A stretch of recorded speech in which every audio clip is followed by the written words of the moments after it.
Hey folks, welcome back to College Football Daily. Cam Rogers here. We've got Tyler Donahue on the line, college football recruiting analyst specializing in Penn State. Tyler, appreciate you carving out some time, sir. How are we doing? I appreciate you having me. I'm doing well. It's been a fun day. I'm enjoying this early signing period. It's quite the experience. A big change of pace for this college football calendar. There's no doubt about it, Tyler. Actually, let's just start off with that. Today is a historic day in college football recruiting, early signing period. How has it been for you as a media member? Well, I was sitting last night, staying up late, writing like everyone else was in this industry, and I got the Christmas tree next to me. We have all these bowl games, and I could have sworn for a moment it was the first week of February. It just feels like it's the new signing day. It doesn't feel like it's an early signing period. It feels like this is the new signing day, and whatever happens after this, it's going to be kind of the leftovers. It's also going to be interesting because you're going to have a depleted volume of talent out there, and a lot of teams that are trying to overcome their misses today. So I just have a feeling it's going to be very interesting these next 7 weeks to the traditional signing day. No doubt about it. And recruits, of course, can sign up until Friday night, 11:59 p.m. One recruit signed this morning, a big one for you, Tyler. Micah Parsons, he has committed and signed with Penn State. Big-time move there. Not surprising at all either. What was your reaction? Well, it's been a roller coaster ride, and it ultimately led back to Happy Valley. Not a surprise towards the end here, but if you had asked me going into the season, would Micah Parsons end up having this reconciliation with the Nittany Lions and end up with the class, really would have said maybe 20-30% max. Ohio State was sitting really well with his recruitment. Nebraska was.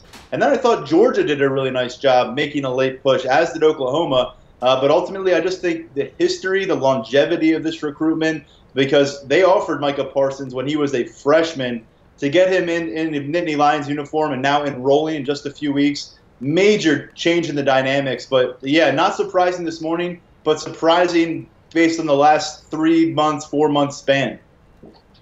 And Micah with a little trickery in that video this morning, Tyler. He was wearing the Oklahoma shirt in the video, eventually went with Penn State. You gotta love how these kids have fun with this whole process. Let me ask you about the early signing period in that these players can essentially just write off any other worries about recruiting. They can decide today, enjoy the holidays, go on with focusing on their school. Do you think that's a big time advantage for them?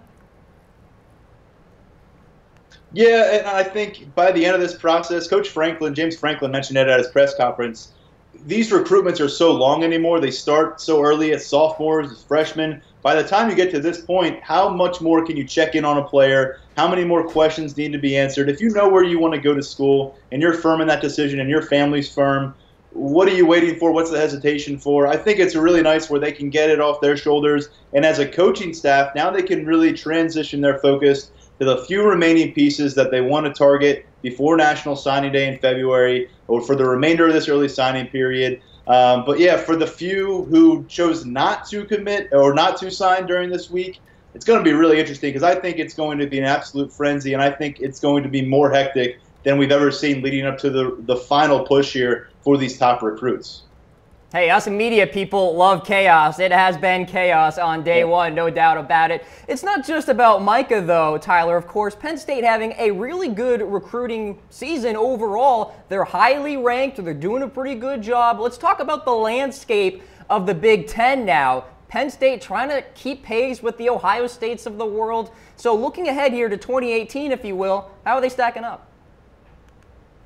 Tell you what, they are making major progress at Penn State because if you look at what James Franklin inherited in 2014, it was a program with scholarship sanctions. It was a program just a few years removed from one of the biggest calamities we've seen in sports. And for them now, after not even finished with year number 4 on campus, James Franklin in position to get a top 5, top 10 recruiting class. And he's getting it all over the country. He's got 2 players coming up from Texas, 2 coming from Florida, 3 5-star prospects. And right now, I think the biggest thing for Penn State is they're increasing that blue chip ratio on their roster. Ohio State's almost untouchable in that regard. They're up there with just about anybody, Alabama, Florida State. But Penn State's steadily landing more 4, 5-star guys. And that volume of talent, even though there are going to be some busts in the mix, you bring in that kind of group routinely like they're doing the past 2 recruiting classes, going to have a nice opportunity to see some guys come through and be absolute stars for you.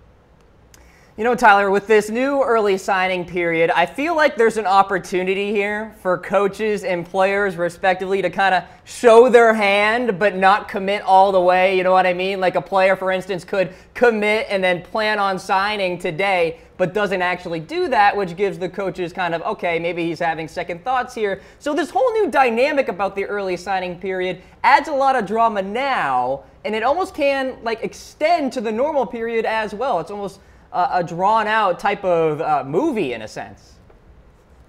It's going to be really interesting to see what happens with these recruits. And I think I heard you before I came on. There are some committed recruits who have not yet signed. I know some of them are for academic reasons probably. Maybe they're not cleared to enroll yet. But for those who are just waiting and maybe exploring other options, have to imagine it's not going to burn a bridge, but it's going to stir up some uncertainty on both sides, especially with the coaching staff, because they're not going to want to wait around and hang around if they think a guy's going to decommit. The good thing, though, is for these teams who are kind of spurned by recruits in this early signing period, they have a chance here in the next 7 weeks to target other players, rebound from that, whereas when we saw this happen on National Signing Day, their traditional National Signing Day, it was, signed, sealed, delivered, and you got what you got, and you had to go into the offseason with that. So a little bit more leeway for these coaches at the very least. And Penn State doing a pretty darn good job. Number 4 in our recruiting rankings right here, Tyler. And let's touch upon Ohio State here. We got to give them a little credit. They're doing a pretty darn good job. And first of all, Penn State doing pretty good when they're battling Mr. Urban Meyer in that division there, or that conference, if you want to look at it that way. So in terms of Ohio State, getting Jalen Gill, Jaden Woodby, these are big-time players, 3 5-star recruits. And when you see Ohio State doing such a good job, would you say that kind of lights a fire underneath Penn State's butt to say, okay, let's go. Let's get some more 5-star guys in here? Well, I think if you're sharing a division in a conference against Ohio State, you've got to be on your A game. I mean, this is a head coach in Urban Meyer who, dating back to his time at Florida, he doesn't sign bad recruiting classes. He doesn't sign dud classes. It's always top 10, routinely top 5.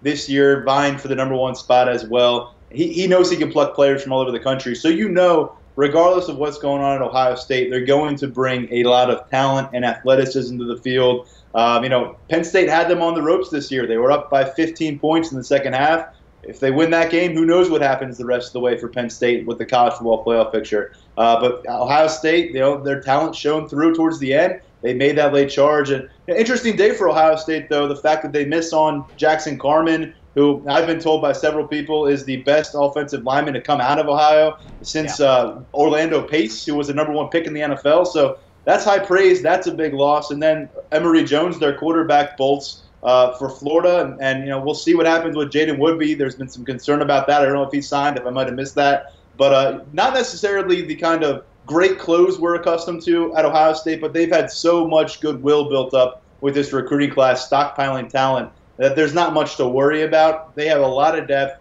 and as long as Urban Meyer's in the division with you, in the conference with you, you've got to be on your A game. But Penn State, right on their heels the whole way through, and really, really outpacing the Michigan Wolverines during this recruiting cycle, I have to say. And it certainly has a lot of uncertainty to it. That's why we love it. That's why you do it, Tyler Donahue. We appreciate you coming on the program here on College Football Daily. Folks, check out his work, landof10.com. Tyler, enjoy the rest of the early signing period. Wish you all the best. Thanks. You as well. I appreciate the time.